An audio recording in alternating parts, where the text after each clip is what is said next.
Amen. So you probably saw on my Facebook page today what we're talking about today. The story I texted Matt and told him we're talking about David and Big Daddy G today. For some of you, this was the one question on the quiz that 99% of you got right. So I hope that 1% is here today. Really doesn't matter, but I'll start where Keith started, and that was with Abraham. I want to get to eventually David today, but should I ask some of you who Abraham had? Craig, should I ask you? All right, I'll pass on to Craig. Abraham had who? What? Somebody say it. Isaac. Isaac and Ishmael. From Isaac, who came from Isaac? Jacob came from Isaac. Who came from Jacob? What? Can't hear you. I hear a little bit of Joseph. But if we're actually going to follow and get to the heritage of David, let's show him, Todd, who we got up here. He's searching. Here we go. Abraham, Isaac, Jacob, Judah. Those were the patriarchs that Keith kind of like led us to right there to take us to David. And then we actually come to a period of judges. And I probably wouldn't expect you to know all the judges, but leading on down to David's genealogy, look to see who we have. We have Perez, Hezron, Ram, Amminadab, and Nahshon. Those were during the Egyptian bondage time, when the Israelites were taken as slaves to the Egyptians. Those were kind of like the, not necessarily leaders, but the lineage that came from Abraham through David. Then they came to the judges part, and here are those that were in charge. And these are going to sound a little bit more familiar to you, is Salmon and Boaz we talked about last week with Ruth. And they had this child Obed who had Jesse who had David. So there we see quickly how David is connected to Abraham. And just remember this, where Boaz and Obed and Jesse and David all came from. Anybody know what town in Israel they were from? Who said it? Micah, did you say that? They were from Bethlehem. Remember, they all had to go back to Bethlehem. And so Bethlehem is a big deal. And just on a map, just so you know, Jerusalem is just right there at the top of the Dead Sea, and Bethlehem is probably about 30 miles south of there. Well, today I'm going to take you the story of David, actually David and Goliath, and you're going to see as soon as we get into this chapter that it talks about them fighting in this valley. And I wanted to show you a picture of this valley, like real quick. Like, this is modern day. This is the actual valley that the whole David and Goliath story took place in. Like, this is really history right here. This side right here was the Israelites' camp, and it was set up on a hill. And this side over here was the Philistines' camp, and it was set up on a hill. But every day, the battle would take place down in here. But the truth of the matter is, there never was really a battle. It was a standoff. Did you see that, like, just this weekend, there was a 15-year standoff in Texas that ended with a family and the local authorities? Nothing ever happened in 15 years. Nothing really ever happened in this valley right here but a standoff, and we'll get there. But we ended, and I kind of Googled this. There's a little facility right here. That's a geriatric hospital today. Like, this is real life today. This is like going on where David and Goliath took place. But we're actually in 1 Samuel 1 Samuel, and there's so much information in 1 Samuel that we are going to fly through today. If you look at the first 3 chapters, it really is talking about the judge period of Eli passing to Samuel. The first 3 chapters. And then the next 3 or 4 chapters is about them recapturing the Ark of the Covenant, and securing that Ark. And then we get into the very first kingship of Israel. We went over this with the students on Wednesday night and talked to them about Saul becoming the very first king. That all the Israelites wanted a king, even though God didn't necessarily want that. They wanted a king because they wanted to be like all the other nations that were beaten up on. We want a king, we want a king. And so Samuel then anoints Saul, chosen by God, to be the very first king of the Jews, of Israel. So chapters 8 through 10 talks about the passing of the judge Samuel all the way to the kingship of Saul. And then chapters 11 through 15 deal with Saul's reign. And I find it's interesting. I'll talk to you about it but here in just a second. But Saul kind of reigned with some level of fear. He reigned with some level of fear, and we'll break that down for you here in just a second. And then, of course, chapter 16 is the anointing of David. You see, Saul, because of his fear, had a hard time trusting the Lord. And so the next king had to come about, and God had appointed David, the son of Jesse, to be the next king. And Samuel, still around, goes and anoints with a little bit of fear because he's afraid Saul might find out. Goes and anoints David as a child to be the king after Saul. That same chapter, King Saul wants a musician to play for him. And someone remembers that little boy David played the harp, the lyre, very beautifully. It says in there that David was ruddy and handsome. Ruddy meaning he was fair-skinned, much like myself. Handsome, just like myself. That was David. He was a little boy and he was a musician. And he played before the king. And the king kept him there for a period of time. But he eventually went back to his dad Jesse and watched over the sheep. And that would take us to chapter 17 of 1 Samuel and the great story that we all know.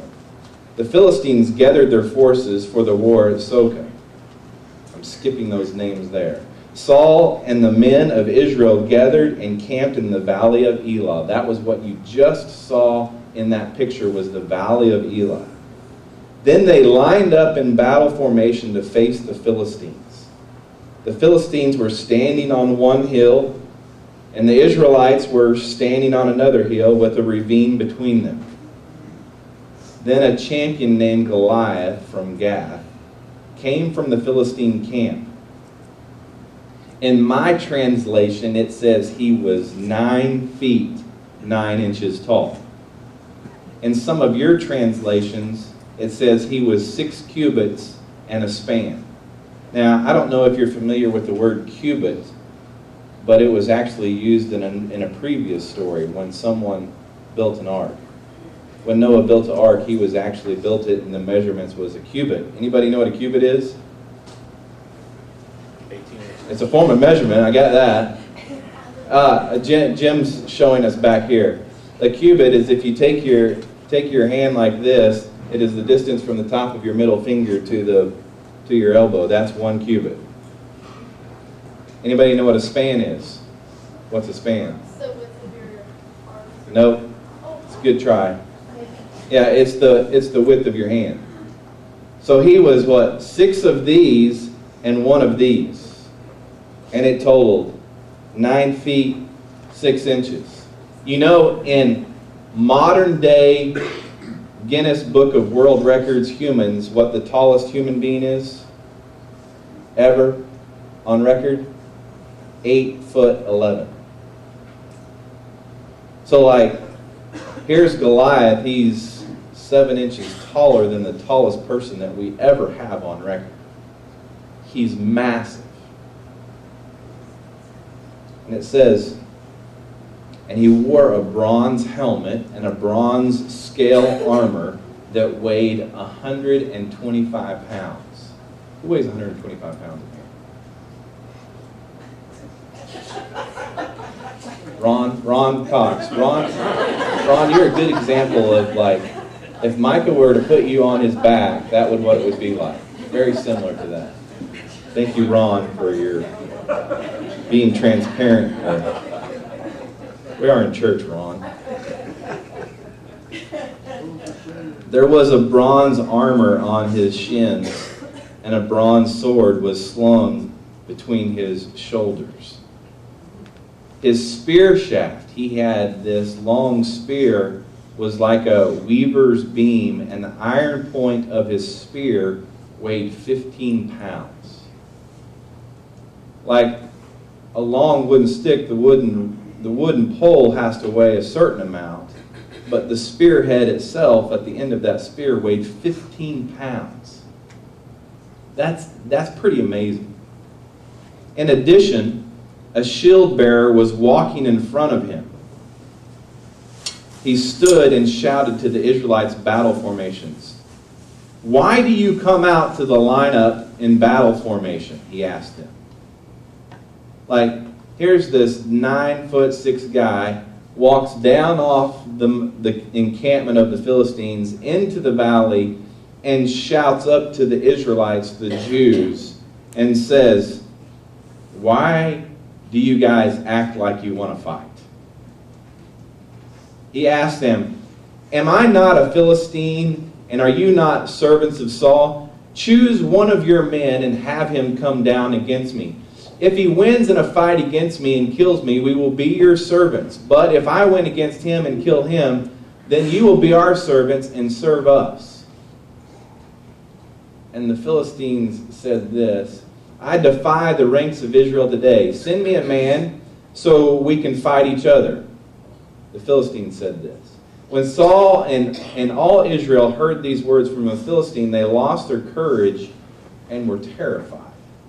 So you get this, the 9-foot man comes off the encampments, comes down the valley, and basically calls them out. Why don't you come fight? In fact, instead of just like us slaughtering you, because all you are is Saul's servants. You're just servants, you're not really soldiers. Why don't you pick your best man, bring him down here, and we go a mano a mano, one-on-one. And whoever wins, wins. The others become the servants. He does this for 40 days. 40 days. He's like, after 40 days, this battle is on. If you guys don't send anybody out, you lose. He's like, drawing the line in the sand. Now, I don't know what day that this was that is reported here, but that was the plan. For 40 days, he was going to call them out. And then I told you that Saul kind of reigned as king with much fear.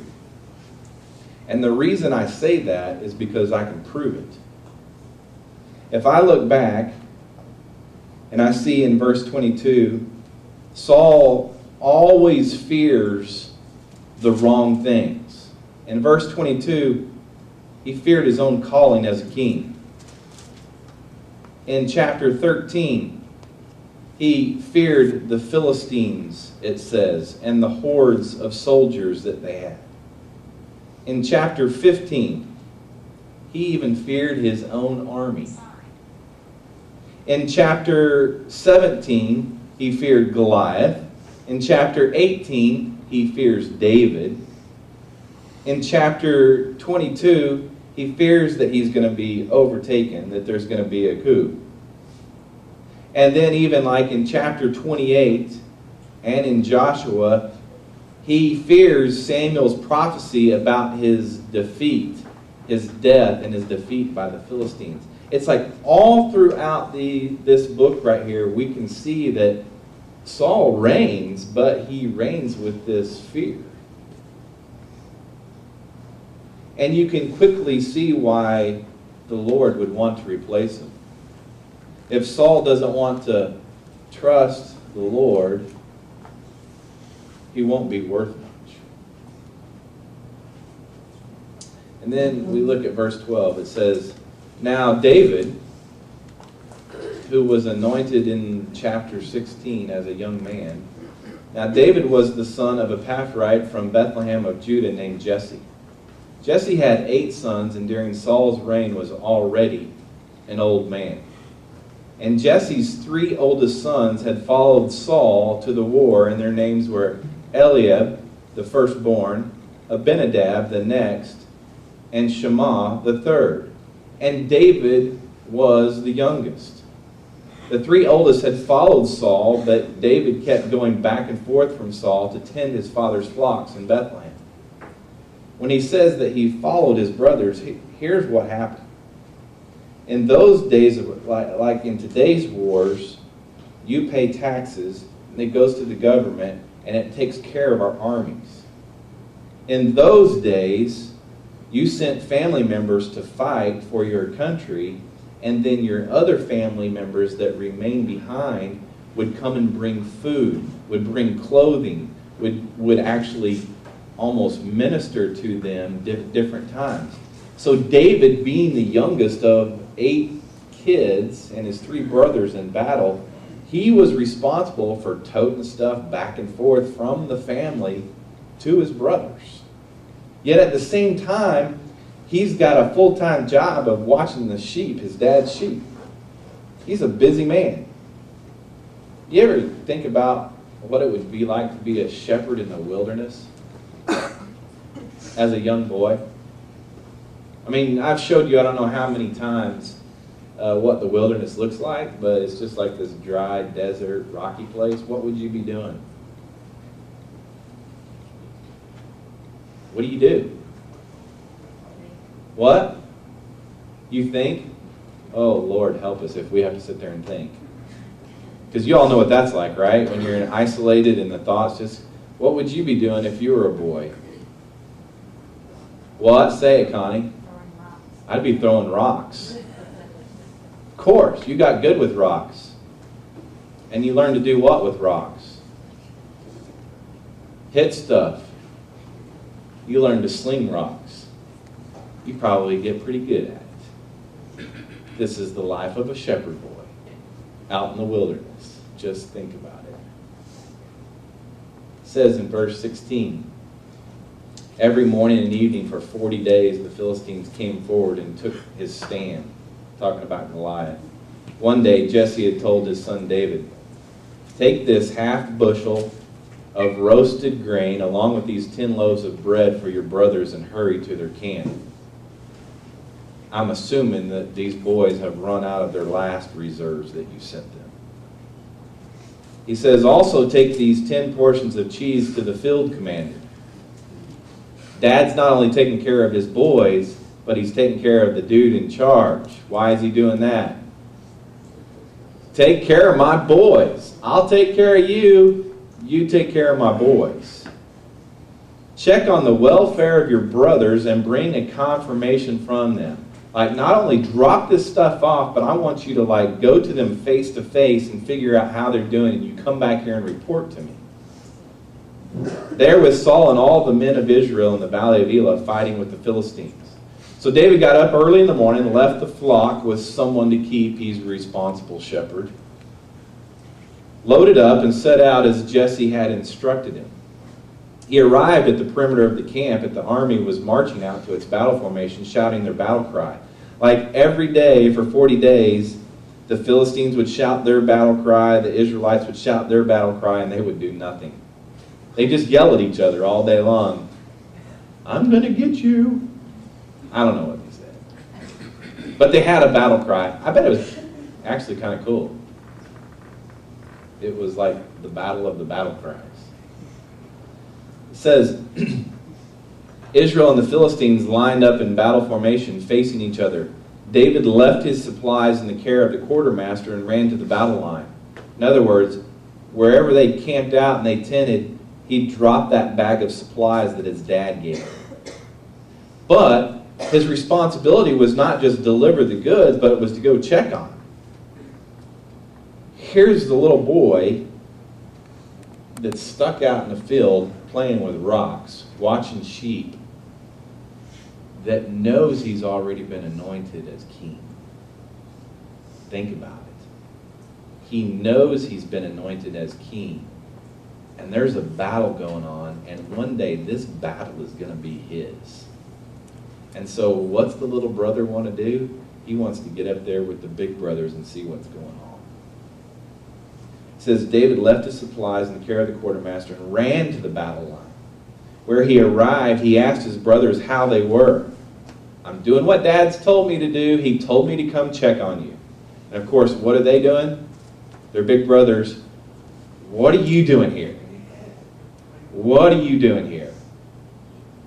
They say, while he was speaking with them, suddenly the champion named Goliath, the Philistine from Gath, came forward in the Philistine battle line and shouted his usual words, which David heard. When all the Israelite men saw Goliath, they retreated from him terrified. Like this happened every day. They'd go down, do their battle cries. Goliath would come out. He would say his statement, one of you just come out here and fight me, and they'd all go running off. And David just happened to come that morning when Goliath came out and said this, and he heard, and he's watching all this. He's like looking at Goliath, heard what he said, then he's watching all of his brothers and everybody else like retreat. This is all going through the kid's head. I'm assuming that David's probably about 18 at this point. It says, while he was speaking with them, suddenly the champion, I messed you up, Todd, probably there. In verse 25, it says, previously an Israelite man had declared, do you see this man who keeps coming out? He comes to defy Israel. The king will make the man who kills him very rich and will give him his daughter. The king will also make the household of that man's father exempt from paying taxes in Israel. Now, I find this very intriguing because King Saul has said, anybody that will go out and face Goliath and do this, I'll give them all this stuff. I'll give them my daughter, I'll give them money, you'll have this special place. But if you actually go back and see when King Saul was anointed by Samuel, it'll pretty much tell you that Saul stood one head above everybody else.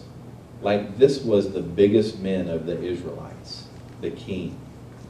He was the biggest physical person in the whole camp, and yet he wouldn't go to battle. That's what the king was supposed to do. Yet he was willing to pay somebody to do this, and everybody in the front line told David this. So David says in verse 26, David spoke to the men who were standing with him. What will be done for the man who kills that Philistine and removes this disgrace from Israel? Like, are you kidding me? You guys are going to let this man disgrace our nation, our people, God's holy people. You're going to let this man do that, disgrace us?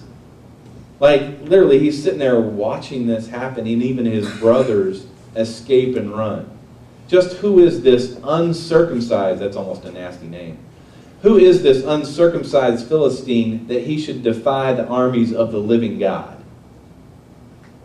Here's an 18-year-old coming out here with a bunch of men going, what are y'all doing? The people told him about the offer, concluding, that is what will be done for the man who kills him.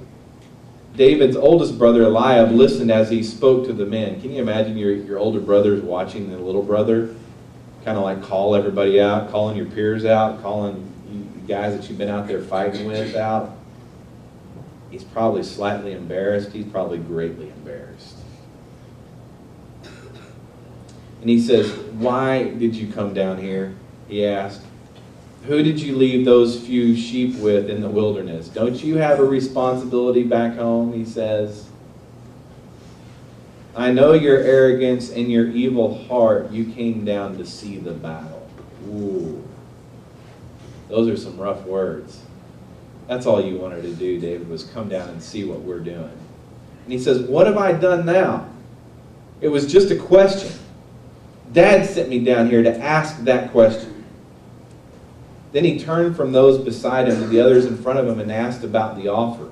He's like, now, what was this offer again that you just told me about? The people gave him the same answer as before. What David said was overheard and reported to Saul, so he had David brought to him. Like, Saul actually heard that David said, why aren't you guys doing anything about this? Hey, bring that kid to me. It says, David said to Saul, don't let anyone be discouraged by him. Your servant will go and fight this Philistine. Like, I don't know what's going on out here, but I'll take this dude. But Saul replied, you can't go fight this Philistine. You're a youth. And he's been a warrior since he was young. And David answered Saul, your servant has been tending his father's sheep. I don't even think King Saul realizes that he was the harp player from when he was a kid. Whenever a lion or a bear came and carried a lamb from the flock, I went after it. Like, here's an 18-year-old before the king trying to show him his resume of what he can do. I know my resume says I'm a shepherd, but you don't understand. My sheep have been attacked by lions and by bears, and I've destroyed them. Like, he's fluffing his resume. He's doing everything he can to make a shepherd look like a warrior. He says, I went after it. I struck it down, rescued the lamb from its mouth. If it reared up against me, I would grab it by its fur, strike it down, and kill it. Your servant has killed lions and bears. This uncircumcised Philistine will be like one of them, for he has defied the armies of the living God. Then David said, the Lord, who rescued me from the paw of the lion and the paw of the bear, will rescue me from the hand of this Philistine. You see, he's made his resume look pretty good. And Saul says to him, all right, go ahead. Go, and may the Lord that you talk about be with you. Saul doesn't know that David's been anointed by God to eventually take his place. He doesn't know that. He's like, if you think your God is that big, go for it. Then Saul had his own military clothes put on David. If you're going to go, you're not going to find anything in the field that's going to protect you from Goliath. So I'll give you my own uniform, David. You can have it. He put a bronze helmet on David's head and had him put on armor. And David strapped his sword on over the military clothes, and he tried to walk. The 18-year-old kid tried to walk with Saul, who stood a head above everybody else. You can imagine it's just like falling off of him. And it's heavy, and he's got this heavy sword, and he's just not used to wielding a sword before. Said he tried to walk, but he was not used to them. He's like, I can't walk in these. David said to Saul, I'm not used to them. So David took them off. He took off everything that the king had put on him and said, I can't do this. Instead, he took his staff, his shepherd's staff. He took his shepherd's staff in his hand, and he chose 5 smooth stones from the wadi, and he put them in the pouch in his shepherd's bag. Then, with his sling in his hand, he approached the Philistine. Like, I'm going out there, and all I need are these 5 stones and my sling that I play with every day out in the wilderness. The Philistine came closer and closer to David, with the shield bearer in front of him. Here's Goliath, the shield bearer in front of him, and David in his shepherd's clothes, a tunic. Can you imagine what this looked like? When the Philistine looked and saw David, he despised him because he was a youth, healthy, and handsome. That's the second time David's been described as handsome. He said to David, "Am I a dog that you come against me with sticks, like you brought your shepherd's staff?" Then he cursed David by his God, small g. "Come here," the Philistine called to David, "and I'll give your flesh to the birds of the sky and the wild beast." And David said to the Philistine, "You come against me with a dagger, spear, and sword, but I come against you in the name of Yahweh of hosts, the God of Israel's armies. You have defied him. Today the Lord will hand you over to me, an 18-year-old shepherd. Today I'll strike you down, cut your head off, and give the corpse of the Philistines' camp to the birds of the sky and the creatures of the earth. Then all the world will know that Israel has a God, and this whole assembly will know that it is not by sword or by spear that the Lord saves, for the battle is the Lord's. He will hand you over to us." Like he literally went to battle without any armor, without any weapons but his slingshot. No sword in hand. It says when the Philistines started to attack him, David ran quickly. You get this? Goliath begins to walk towards David. David runs to Goliath. He runs to him. He ran quickly to the battle line to meet the Philistine. David put his hand in the bag, took out a stone, slung it, and hit the Philistine on his forehead. The stone sank into his forehead. It cracked his cranium right in the very front. Like David took one shot. Boom. And then look what it says. David defeated, it says, the stone sank into the forehead and he fell on his face to the ground. He just went into the ground. David defeated the Philistine with a sling and a stone. That's a great verse. Even though David had no sword, he struck down the Philistine and killed him.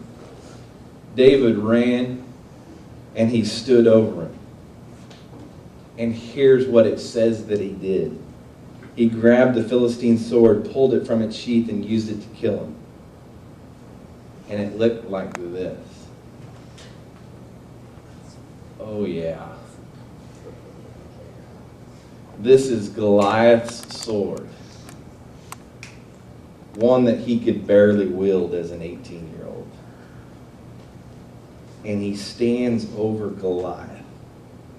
And he takes it and he cuts his head off. Then he sticks it in his head and he sticks it up in the air and is like he's dead. This is the 18-year-old with Goliath's own sword and his head at the top of the sword. Did David do this? Did David do this? Absolutely not. He declared it from the beginning. He declared it from the beginning. It is not me. It is not the sword. It is the Lord who will cut you down. He will do it. And then it says he grabbed the Philistine's sword, pulled it from his sheath, and used it to kill him. And he cut off his head. When the Philistines saw that their hero was dead, they ran. As soon as David stuck that head up in the air, they all took off running. Oh, like they had seen a ghost. An 18-year-old took down the giant Goliath. It says the men of Israel and Judah rallied, shouting their battle cry. All of a sudden now there's no fear. All of a sudden Goliath is dead. Hey, remember the promise. Whoever wins this battle wins. And you all become servants. Says they chased this Philistine to the entrance of the valley and to the gates of Ekron. Philistine bodies were strewn all over the Shram road to Gath and Ekron. Like the Israelites now, all of a sudden, they just had this courage in them. And the Philistines had this fear in them. Everything had been reversed by one slingshot and a stone. When the Israelites returned from the pursuit of the Philistines, they plundered their camps. David took Goliath's head. Like, this is the trophy. He took Goliath's head and brought it to Jerusalem. But he put Goliath's weapons in his own tent. I'm going to keep these for myself. This is pretty cool. When Saul had seen David going out to confront the Philistine, he asked Abner, the commander of the army, whose son is this youth Abner? Like, who is this 18-year-old? My king, as surely as you live, I don't know. Abner replied. The king said, find out whose son this young man is. When David returned from killing the Philistine, Abner took him, brought him before Saul with the Philistine's head still in his head. Like, he's walking around this whole time with this head. And I'm talking, it is a big melon. It's a big head. He's walking around carrying this thing, and it's the prize of the day. And Saul said to him, whose son are you, young man? He said, I'm the son of your servant, Jesse of Bethlehem. David answered. You see, I think this is one of the greatest stories of the Bible. Because not only is it an adventure, not only is it cool to tell, but I can sit here in this very room and look out here and know the junk that you guys are facing. And it's not much different than the fear the Israelites were experiencing as they were standing there in their camp. And sometimes you stand there and shout a battle cry, yet there's this doubt that this may not work. I have no idea what giants you're facing today.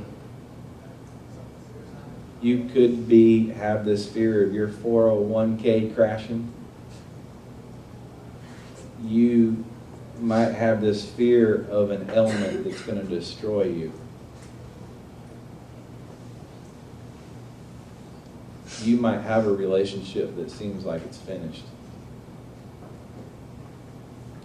I don't know what's going on, what giant you're dealing with. Maybe it's a situation that you can't escape. Maybe it's an addiction that's just lying in wait for you. Maybe you're even overwhelmed by your personal finances.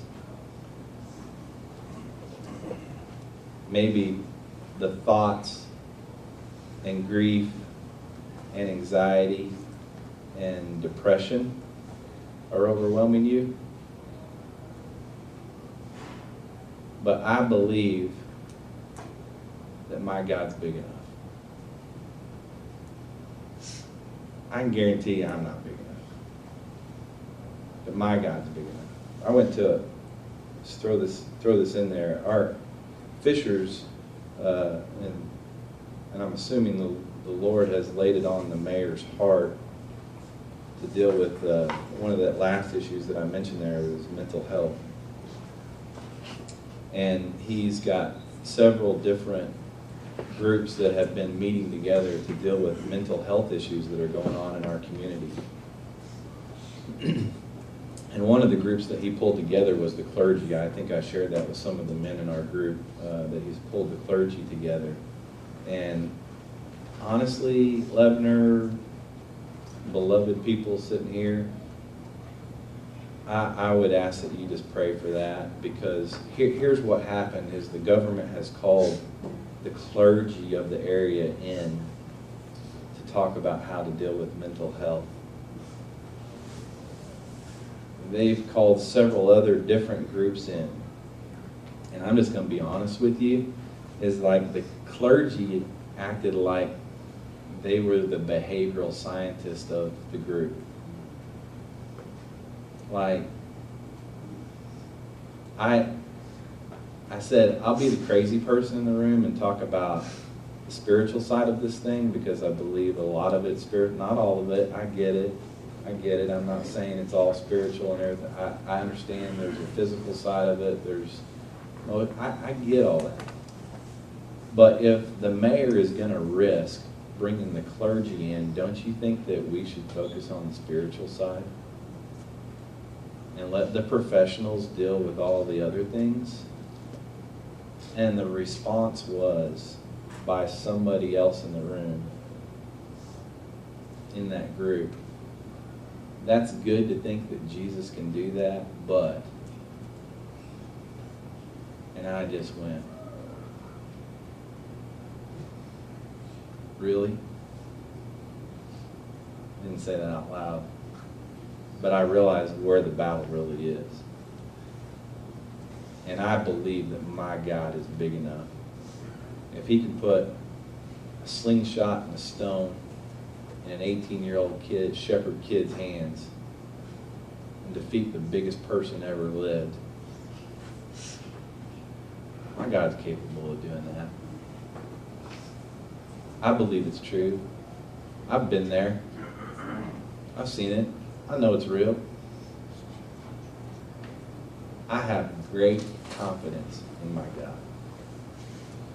And Father, I pray today that you will continue to build great confidence in this group right here. That we can not only read your word and see your word, but we can trust your word that what you say is true. Or that you would deal with all the issues that we just mentioned. I pray for Joe as he's dealing with cancer. And I know he's not the only one in this room that has major crisis going on in his life right now. There's a lot of other stuff in this room.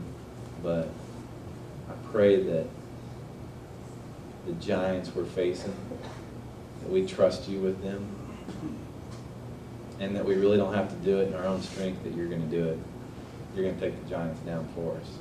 I pray for this community, and I thank you that they're being proactive in this one area. That, Lord, you will give direction to the clergy and to the leadership that you've placed here in Fishers, in this county. And I trust that you will do a mighty work. But thank you today for my friends that we are in this battle together, that we have a battle cry that is worth crying, and knowing that you defend us all the way. So, Father, thank you for this day. Thank you for David. And I pray these things in Jesus' name. Amen.